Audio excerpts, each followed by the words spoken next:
السلام علیکم. زه یم ستاسو ورور ستاسو ملګری حمزه خان. راځئ د موجب زلمي دا کلیپ زما سره وګورئ او فیصله تاسو وکړئ. مولوي صاحب جنگ ورسره ولیکې، جنگ ورسره مه کوه، دې عوام سره کښېنه، دې ته زه ماته د مسلې د حل پته ده چې دا خلک څنګه دا جاهله قام دا جاهله پښتانه په کومه خبره باندې په لار کېږي. د ټولو لومبۍ خبره مولوي صاحب زما ومنه، ته ګوره چې دا خلک ستا کېږي دا ټول به د مریدان شي. څه چل وکړه، موسیقي ورته حلاله کړه، موسیقي ورته د دین اهم جز وګڼه، مونځ اودس ورته پرېږده، په مونځ اودس باندې ګناه نشته، حج باندې ګناه نشته، په روژې خوړو باندې ګناه نشته. مولوي صاحب تر کومې پورې چې ته د رسول الله صلی الله علیه وسلم او د الله تعالی نازل شده کتاب دې خلکو ته مخې تږدې، دې ته حدیث او قرآن وایي، دا خلک تا نه مني. دا ښه ده چې د مولا نوم شته، که ستا نوم نه و دې خلکو به ډایرکټ په الله تعالی او د الله په رسول باندې به تنقید کو. دا ته یو بهانه یې. راشه دې خلکو ته کښېنه، ورته ووایه په موسیقۍ کې ګناه نشته، موسیقي اورئ، شراب څکئ، شراب حلال دي، زنا کوئ، زنا حلاله ده، مونځ اودس باندې ګناه نشته. ته ګوره چې دا خلک تا مني که نه.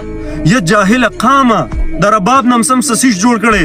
موسی هم په قبر کې په سلوري کو، هغه یو وایي چې موسی چې دی دا رباب دی، بل وایي مونږ به هله ستاسو مطالبې منو چې تر څو پورې تاسو د موسی مجسمه نه تیاره کړې، رباب مو له په لاس کې نه ورکړی. ښه دا موسی دی، دکه د رباب په ځای باندې ډول چې دی نو دغه یونیورسټۍ ته وړه بیا هم څه کول. نن به د موسی مجسمې له تاسو غاړه کې ډول اچو. یا لکه ستاسو عقل او شعور څه شو؟ یاد ساتئ نن چې دا ګستاخي کېږي، کله د یو طرفه ویډیو راځي، کله پوسټونه کېږي، کله پښتون بنیرې ویډیوګانې کوي، پوسټونه ورکوي د الله او د الله د رسول خلاف. د دې د شاته راټول نه غټه وجه زموږ دا ټول پښتانه دي. په دغه ګستاخۍ کې ټول پښتانه انوالو دي، ټول پښتانه په دې کې شریک دي، په دغه ګستاخ رسول کې. ولې یو راځي په مولا باندې تنقید کوي. دا یاد ساتئ په کوم ځای کې چې هم تاسو په مولا پسې کنځل کوئ، دا تاسو انډایرکټلی ډایرکټ په الله تعالی باندې تنقید کوئ. مولا مونږ ته هغه خبره کوي کومه چې په قرآن او حدیث کې ده. په خپله جومات ته نه تلې، دوه خبرې دې زده کړي، دوه حدیث دې اورېدلي دي، او ته وایې زه پوهېږم. 6,000 6,100 6,000 آیاتونه دي، ته په ټولو باندې پوهېږې، ته د ټولو په تفسیر باندې پوهېږې، تا پوره قرآن لوستې، ته د رسول الله صلی الله علیه وسلم هر یو حدیث تا ته یاد دی، ته پوره دین تا ته معلوم دی چې ته راځې په مولا باندې تنقید کې. کم وخت چې موږ لګیا یو په پوهنتون کې، په یونیورسټو کې او په لارو کوڅو کې هنرونه زده کوو، هغه ټایم هغه خلک علما لګیا یي په مدرسو کې، اته کال هغوی په فرشونو باندې تېر کړي، هغوی سړی روټۍ خوړلي، د څه دپاره د هغوی دوه زده کړي قرآن او حدیث.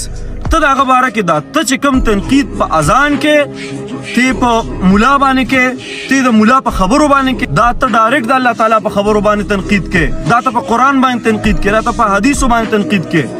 خدای او دې جولې ته وګورئ بس کې یار.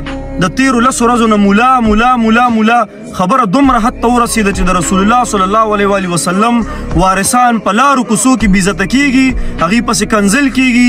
لازم به رسول الله صلی الله علیه وسلم پسې هم داسې کنځل او ویناګانې تاسو اورئ، دا به تاسو لازم اورئ. تاسو د رسول الله صلی الله علیه وسلم په وارثانو پسې راغستې، تاسو په دین پسې راغستې، تاسو په اسلام دشمنان تاسو په اسلام پسې راغستې. لازم به تاسو داسې ګستاخۍ اورئ د رسول الله صلی الله علیه وسلم په شان کې. اورئ به نه؟ دا زما او ستا نه ورانه ده. راځو یو هم په مولا تنقید، بل هم په مولا تنقید، بل هم په مولا تنقید. دا مولا مونږ ته قرآن او حدیث وایي. زه خو نور څه نه وایم، نن خو زه دومره سوخ راغستی یم، دومره به درته ووایم دغه شان خوار او ذلیله به یې، ټول عمر به داسې خوار او ذلیله یې. دا یاد ساتئ ښه.